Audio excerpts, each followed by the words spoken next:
Hello বন্ধুরা, শুভ সকাল। এই যে সকালবেলা ঘুম থেকে উঠে মুখ টুক দিয়ে স্টুবুটি করে আর তোমাদের দাদাভাই গেছিলো সবজি কিনতে। এই যে দেখো আলু বালু সব কিনে নিয়ে এসেছে। তো চলো, তোমরা সবাই কেমন আছো জানাবে।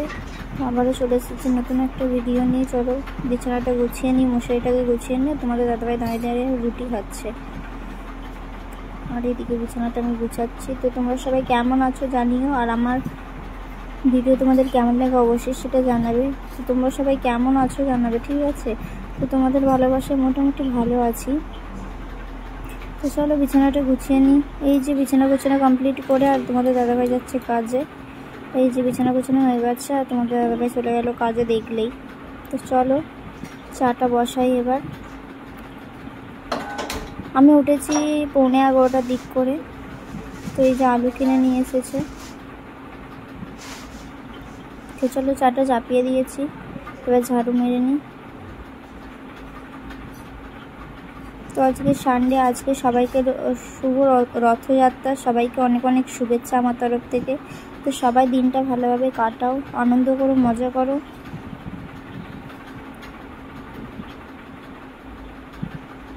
চলো ঝাড়ুটা মেরে দিই। তোমরা আমার সঙ্গে থাকো আর পুরো ভিডিওটা শেষ পর্যন্ত দেখতে থাকো। যদি ভালো লাগে অবশ্যই লাইক, কমেন্ট, শেয়ার এবং সাবস্ক্রাইব করে দিও। আমার পাশে দেখো, সাথে দেখো, সঙ্গে থেকো।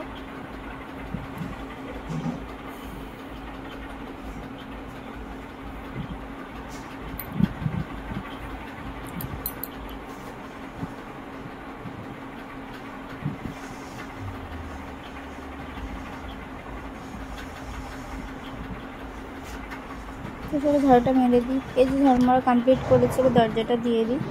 মানে ওখানে একটা ধুলো মতো ছিল, তার জন্য ফের ঝাড়ু মারবো।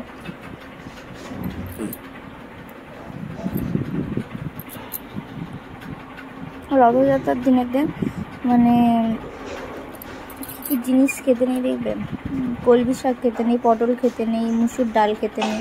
আমার মা বলছিল নিরামিষ খেতে খাই, তো আমরা তো এখানে থাকি বলে আর খাই না। তো চলো কি রান্না করা যায় দেখা যাক। তো চলো আগে খাওয়া দাওয়া করে নিই, প্রচুর জোরে খিদে পেয়ে গেছে। তো আজকে করেছি রচা।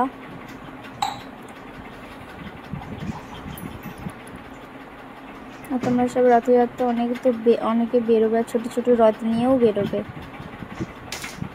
বাচ্চাগুলো, ছোটো ছোটো বাচ্চাগুলো সব রথ নিয়ে গিয়ে সুন্দর বেরোয়। আমি দেখেছি যখন আগে তো দেশেতে মানে দেখতাম।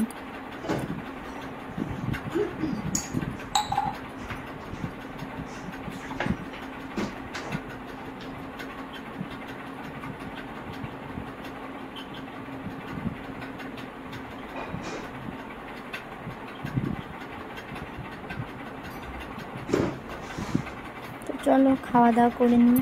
তোমাদের তো খাওয়া দাওয়া হয়ে গেছে, আমার এখনো খাওয়া দাওয়া হয়নি।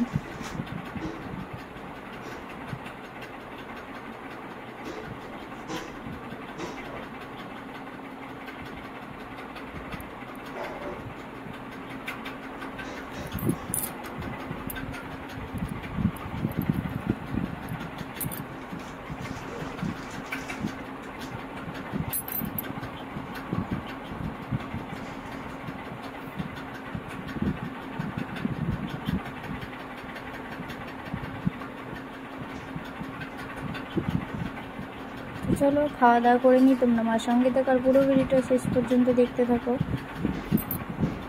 এই যে খাওয়া দাওয়া হয়ে গেছে,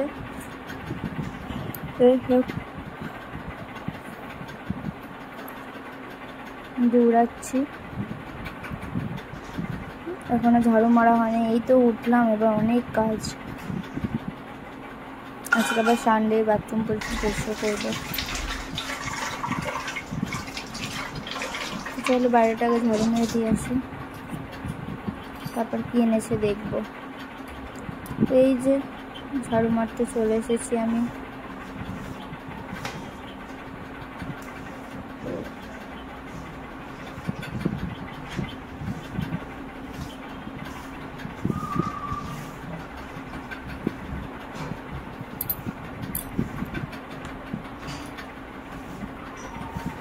অনেকে ভাববে আমাদের ঘরে তো দুটো বাচ্চা, কিন্তু আমাদের ঘরে একটাও বাচ্চা নেই। তো পাশের বাড়ি দিদি বাড়িটার বাচ্চারা খুলতে আসে, তো দেখেছো তোমরা অনেক ভিডিওতে।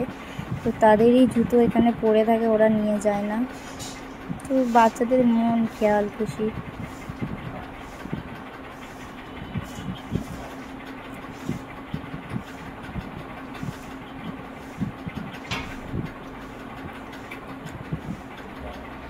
তো চলো ঝাড়ু মেরা কমপ্লিট করেছি। এই যে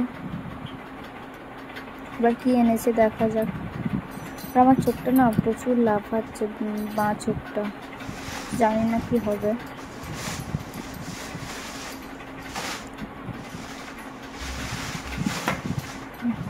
প্রথমেই ঢালতে ঢালতে পড়ে গেল, ওটা পাস করে সব। তো কি এনেছে আমি দেখাচ্ছি, আগে গুড়িয়ে নিই।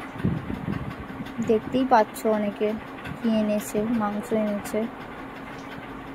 তো এই যে আমার খেতে ভালো লাগে, ধুতে একদম বিরক্ত লাগে। তো এই যে ধোয়া কমপ্লিট করেছি, বাসনগুলোও ধোয়া হয়ে গেছে। এবার স্নানে যাব। স্নানে করতে গেছি, কারেন্ট চলে গেছে, আবার জল নেই।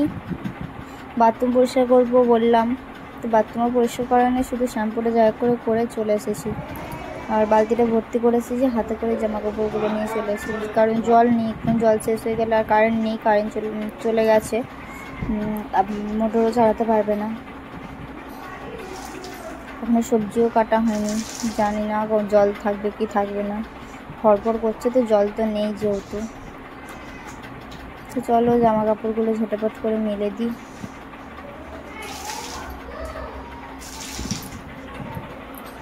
বেশি রোদও করেনি।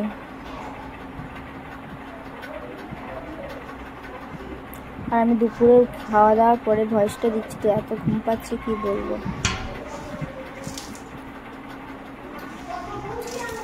তো চলো জামা কাপড় মেলা কমপ্লিট করেছি, এবার ঘরটা মুছবো, তার জন্য নাতাটা নিয়ে খাবারে চলে যাচ্ছি। ঘরটা মুছে নিয়ে অল্প একটু জল আছে,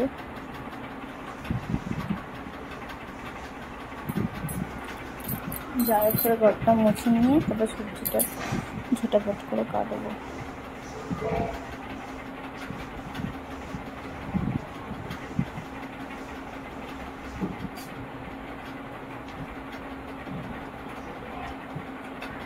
গরম মতো হয়ে গেছে, একটু জলও ভর্তি করে রেখে দিয়েছি, আর ঠাকুরের বাসনগুলো ধুয়ে নিয়েছিলাম। হরে কৃষ্ণ হরে কৃষ্ণ কৃষ্ণ কৃষ্ণ হরে হরে হরে রাম হরে রাম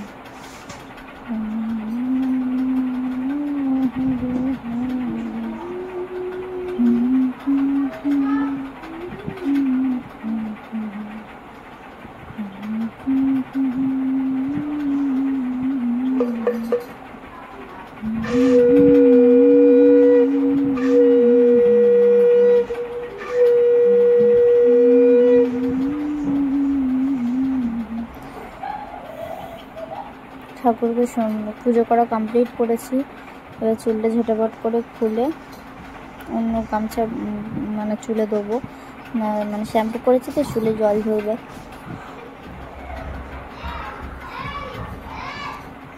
এবার চার্জ দিয়ে গেছি চান করতে, চার্জ নেই একটুকু, কখন কারেন্ট আসবে তারপর চার্জ দেবো। চলো সবজিটা কেটে নিই, যতক্ষণ চার্জ আসবে ততক্ষণ ভিডিও করি। তো এই যে এক একটু করে মানে কাটছে, রান্না করছি প্রতিদিন।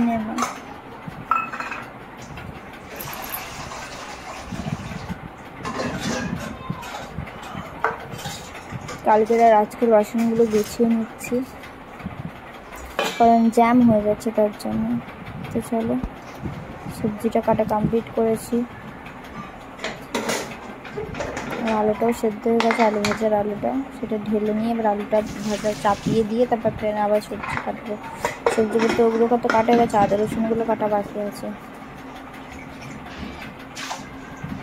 মাংসতে তো ওইটাই মেন না, ওইটাই কাটবো। টমেটো, পেঁয়াজ, ধনেপাতা কাটা কমপ্লিট। কারি পাতা আর কি কাটবো, কারি পাতা ছুলে নিলেই হয়ে যাবে। নাতাটা নিয়ে আসতে গেলাম। চলো সবজিটা ঝটাপট মানে আদা রসুনটা কাটবো, তার জন্য আগে আলু ভাজাটা চাপিয়ে দিই। তারপর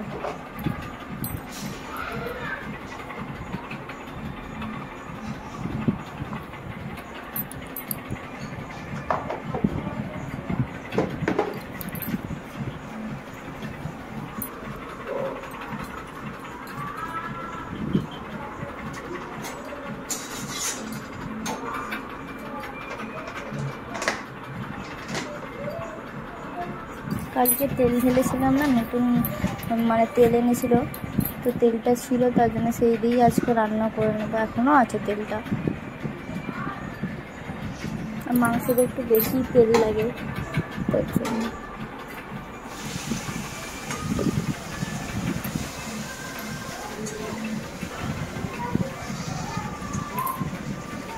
চলো, আলু ভাজাটা ঢেলে দিয়েছি, আর আলুগুলো ভাজা হোক।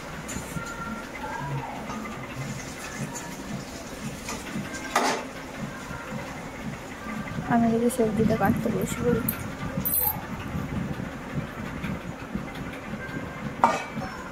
চলতে আদা রসুনগুলো ছুলবো, মানে আদা রসুনগুলো কাটছি। আর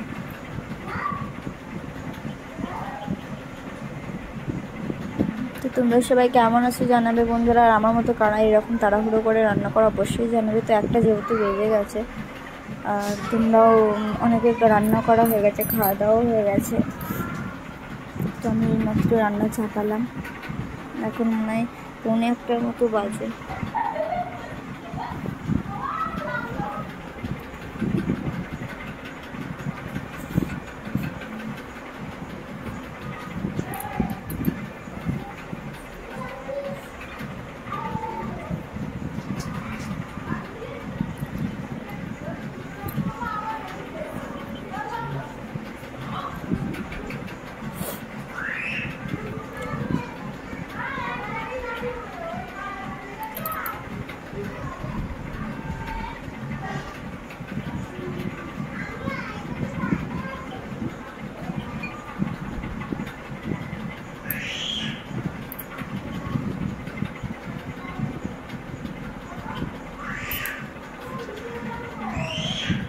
চলো, সবজিটা কাটছি, মানে আদা রসুনটা কাটছি বলে ভুলে গেছি ক্যামেরাটা আমাকে বন্ধ করতে।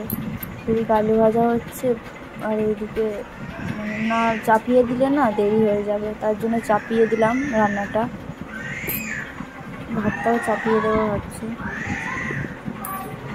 তো তোমরা পুরো ভিডিওটা দেখো, যদি ভালো লাগে অবশ্যই লাইক, কমেন্ট, শেয়ার এবং সাবস্ক্রাইব করে দিও। আমার পাশে থেকো, সঙ্গে থেকো।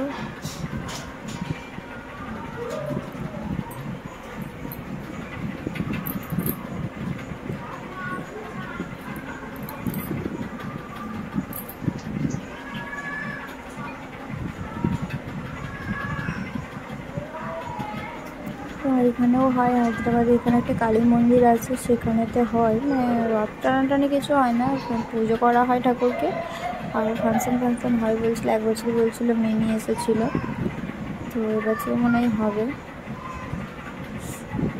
তো যাইনি আমরা। তো তোমরা তো অনেকে সবাই রথটা দেখতে যাবে, তো ভালোভাবে এনজয় করো।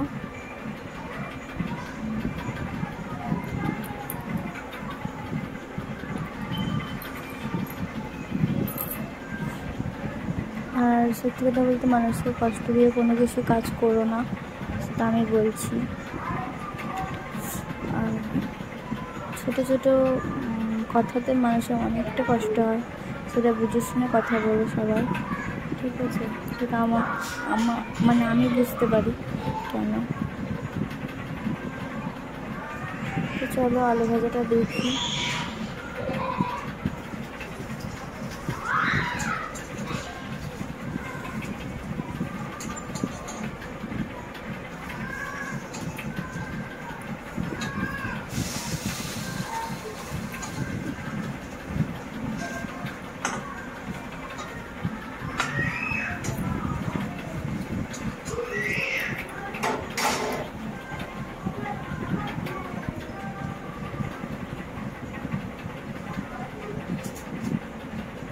চলো, আলুগুলো উল্টে দিয়ে আবার বসে পড়লাম আদা রসুন ছাড়াতে। চলো। এই যে আদা রসুন ছড়ানো কমপ্লিট করেছে, আদা রসুন বাটাও কমপ্লিট। এবার আলু ভাজাগুলো, বাটা এখনও হয়নি, আলু ভাজাগুলো হয়ে গেলে তারপরে বাটবো। আমি কাজে ছিল না, বেটে নেবো আজকে, আর মানে পারছি না আমাদের সাথে গুঁড়ো করতে, তার জন্যে এই যে আলু ভাজাগুলো হয়ে যায়, তারপরে মাংসের আলুগুলো করে দিই। সবাইকে রথযাত্রা শুভেচ্ছা জানাচ্ছি। আজকের দিনটা অনেক মজা করো, সবাই ভালোভাবে থেকো, দিনটা কাটাও, আনন্দ করো, মজা করো। তো এই যে রান্না বান্না প্রায় শেষের দিকে তোমাদের দাদাভাই চলে এসেছে, আর এখানে বাচ্চাগুলো সব খেলছিল। তো তোমাদের দাদাভাই আবার গেছিলো, তো তোমাদের দাদাভাই স্নান করতে গেছিলো, আমি বসেছিলাম। আর এদিকে ফাইনালি চলে এসেছে খাবার দাবার। আজকে মাংসের তরকারি, আলু ভাজা আর ভাত করেছি। আর আমি এই যে, তো চলো খাওয়া দাওয়া করে নিই। যে খাওয়া দাওয়া কমপ্লিট করেছে, তোমাদের দাদাভাই খেয়ে উঠে পড়েছে। আর তারপর আমার বাসন কোসন ধোয়া হয়ে যেত, আমি বললাম তেলটা একটু মাখিয়ে দাও, বলছে আমি আমার মাখা হয়ে গেছে। আমি যে তাহলে আমাকে মাখিয়ে দাও, যে মাখিয়ে দিচ্ছে, মানে মাখিয়ে দেবে। তো আজকে খাওয়া দাওয়া করেই তেল মাখতে বসেছি। অন্য দিন তো তেল মেখে নিয়ে তারপর খেতে বসে, আজকে খাওয়া দাওয়া করে তেল মাখতে বসেছি।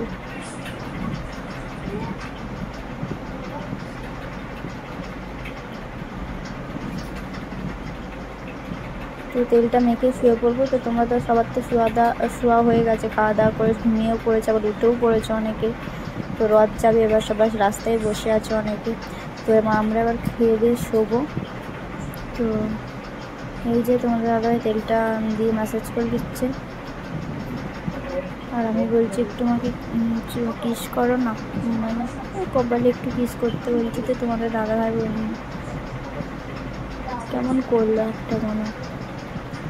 তো তোমাদেরকে বলছি, কেউ কারো স্ত্রীকে এরকমভাবে কষ্ট দেবে না, কারণ ছোটো ছোটো কথা তো অনেকজনের কষ্ট হয়, অনেকের কষ্ট হয় সত্যি। আমারও হচ্ছে, আবার অনেকজনের হয়, তারা মুখ ফুটে বলতে পারে না, ঠিক আছে। তো ছোটো ছোটো কথাতে না অনেক কষ্ট হয়। এমন করে মারলে আমার ঠোঁটে লেগে গেছে, আমার খুব কষ্ট হচ্ছে। ছোটো ছোটো কথাতে মানে খুব কষ্ট হয়। যখন থাকবে না পৃথিবীতে তখনই বুঝতে পারবে, এখন বুঝতে পারবে না কেউ। তো প্লিজ তাদেরকে বলবো, এরকম ছোটো ছোটো কথাতে তারাও কষ্ট পায়, তাদের কথাটাও একটু বোঝার চেষ্টা করো। কিছুই তো যায়নি, শুধু একটু কিস দিতে বলেছি, তারপর আমাকে ভূত বানিয়ে দিয়েছে, দেখো দেখতে পাচ্ছ।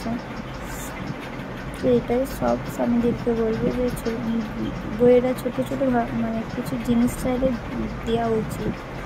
সোনা দানা তো কিছু চাইছে না, শুধু একটা কিস চেয়েছে।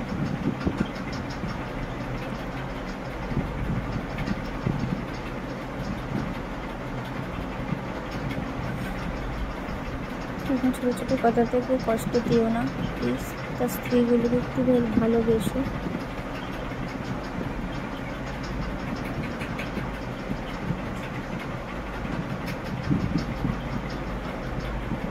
তো চলো তেলটা মার হয়ে গেলে একটু শুয়ে পড়ি, আবার পরে তোমাদের সাথে দেখাবে নতুন একটা ভিডিও নিয়ে। আর যদি ভিডিওটি ভালো লেগে থাকে অবশ্যই লাইক, কমেন্ট, শেয়ার এবং সাবস্ক্রাইব করে দিও। আমার পাশে থেকো, সঙ্গে থেকো, সাথে থেকো।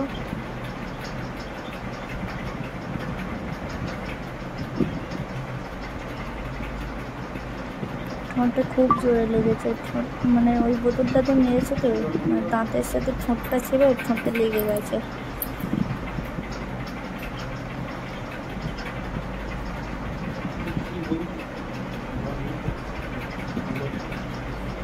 তোকে তেল মালিশ করে দিতে বলছে বলে কি রাগ হয়ে গেছে জানি না, তো প্রতিদিন দেয়, তাও আজকে বললাম, জানি না কি হয়েছে, মনে কি আছে জানি না। তো সব স্বামীদেরকেই বলবো, কোনো স্ত্রীকে ছোটোখাটো জিনিসে অবহেলা করো না। যখন থাকবে না পৃথিবীতে তখন তার মূল্যটা বুঝতে পারবে।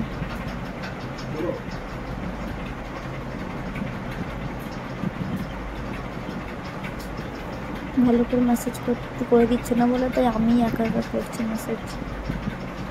কী করবো বলে, আমার চুল আমাকেই করতে হবে। মা বাবার মতো কেউ পৃথিবীতে কেউ কারোর আপন নয়। যদি নিজের স্বামী যদি ভালো হয় তাদের খুব আপন, নাহলে মা বাবা ছাড়া কেউ আপন নয় পৃথিবীতে। আমি কথাটা বলছি।